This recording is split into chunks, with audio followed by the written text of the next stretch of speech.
Hi everyone, this is Asher Kanoon, Vice President of Technical Marketing at Banyan Security, and today we're going to look at some of the shortcomings of VPN. All right, first, with most VPN, you're going to be deploying a physical appliance. This means buying, waiting for it to get shipped, then racking it, powering it on, cooling it. So it's going to be sitting in a rack. Most of the time, you're going to want to get a physical appliance because of the performance. Number two, virtual appliances that are built for VPN were not built for the cloud. So anytime you go and you look at what's available in like the AWS marketplace, you're going to see that one, the licensing is probably not very straightforward.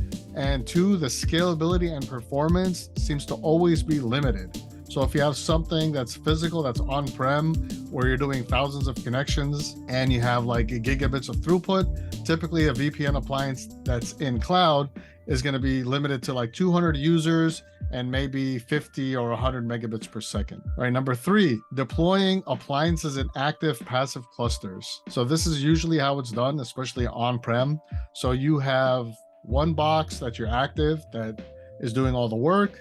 Then you have another box sitting there consuming electricity, taking up rack space, and it's probably licensed in a way that's pretty weird. So the active passive model that's very common with physical appliances just doesn't work. Ideally, you want to take advantage of every system that you're running to get the highest scale and performance. Number four, with VPNs, most of the time for your end users, there's a decision that needs to be made right at the beginning. Where will they connect? If you have VPN running right now, you can probably go to it and then see the drop down of all the appliances that your organization's deployed. It just makes it a hassle to figure out where do the applications live, which one do I need to connect to, which one's the closest, which one gives me the best performance. Sometimes there's inconsistent policies. Why even make that decision? With ZTNA, such as Banyan Security, they just log into one place regardless of where they are in the country or in the world and what they're trying to access. Makes it super easy, no decisions for them other than I'm gonna go and make my connection, right? The other problem with VPNs is they typically provide full access. So it's always easier to start off with a layer 3 tunnel that just drops your end user on the network. And at the end of the day, a lot of organizations still never get past that stage. They just say, oh, I'm gonna give everybody layer 3 access and let the applications decide if somebody can log in or not. It's insecure. That's how DDoS attacks happen. That's how malware spreads. Why even take that chance? The other limitation for VPN is the end users have to remember passwords. So there's always a way for them to log in. Oftentimes it's username and password, especially if it's like a clientless portal. So they have to go and remember passwords or use a password manager. And there's still people that, either put it into a text file or on a post, or the end users are being confused with MFA. So if they're off-premise, typically what happens is off-premise, they have to log into the VPN. So the system's doing a device check. They're having to remember credentials.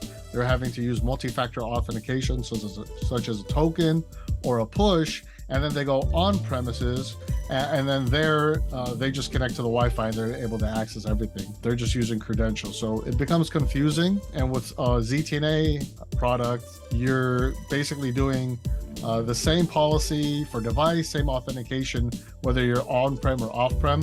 It's really blurred. There's no more off-prem, on-prem. Another issue is one that we just mentioned. It's the inconsistent authentication policy when you're on-prem and off-prem.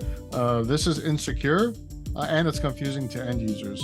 Same thing with device posture policy. It's like there's a bunch of implied trust when you're on-prem. I trust your device. I'm not going to check whether it's running malware. I'm not going to check if you have your hard drive encryption enabled, if you have your firewall enabled. I'm just going to take your credentials and you're on the network.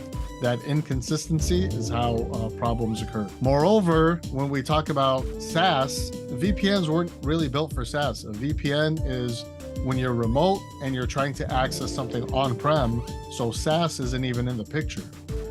So there's a lot of inconsistency around the authentication policy. A lot of times you'll see if you're on a VPN, you're using multi-factor authentication, then you're on-prem and you're using just your username and password.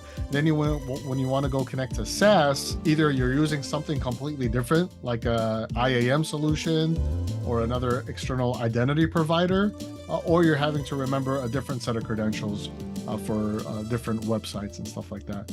So when it comes to SaaS, a ZTNA solution will give you consistent authentication policy, and it'll enable device posture policy. So most SaaS applications don't care about the device. And that's another area where the device might be infected.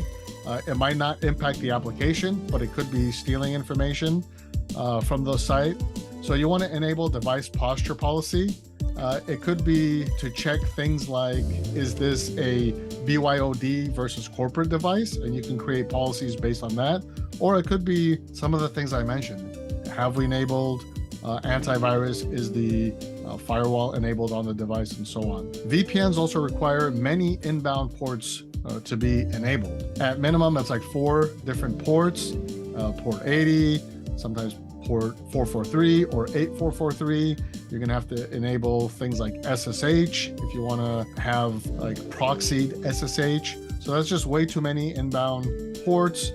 With Banyan solution, there are no inbound ports that need to be open. It's all outbound connections. Next is external. VPNs require external IP addresses.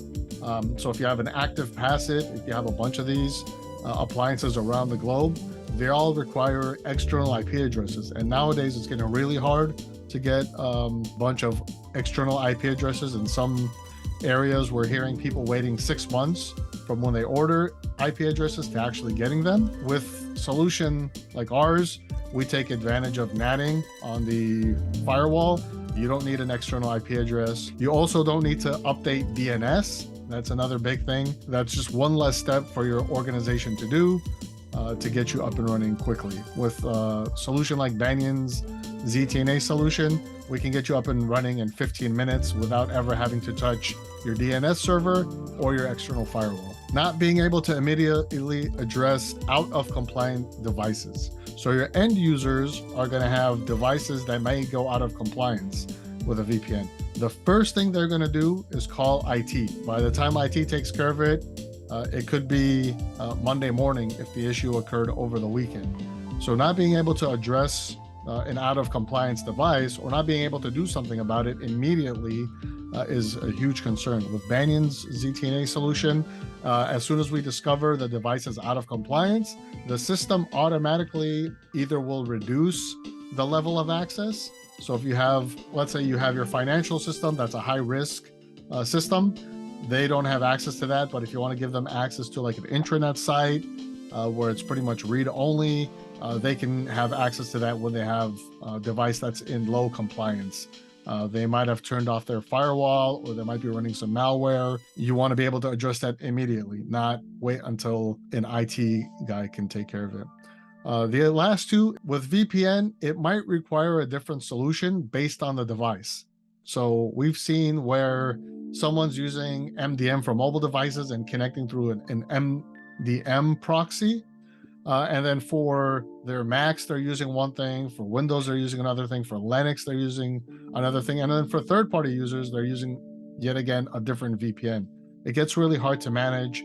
It gets hard for the end user to figure out what do they need to use to connect, just depending on the device. There's also different solutions that people deploy based on what they're connecting to. If they're connecting to like RDP or VDI, they might be running through one system, and then when they're looking at their internal applications, they might be using another system. So this, again, it just becomes really confusing, and there's a lot of things to manage. So these are 17 different reasons why you might say VPN stinks, or it might be 17 reasons why you should consider getting a zero trust network access solution like Banyan's. Thank you for watching this video. Please check out some of our demo videos to see how it works. It's really slick. We can get you up and running in 15 minutes, and your end users will be much happier with the end user experience. Thank you.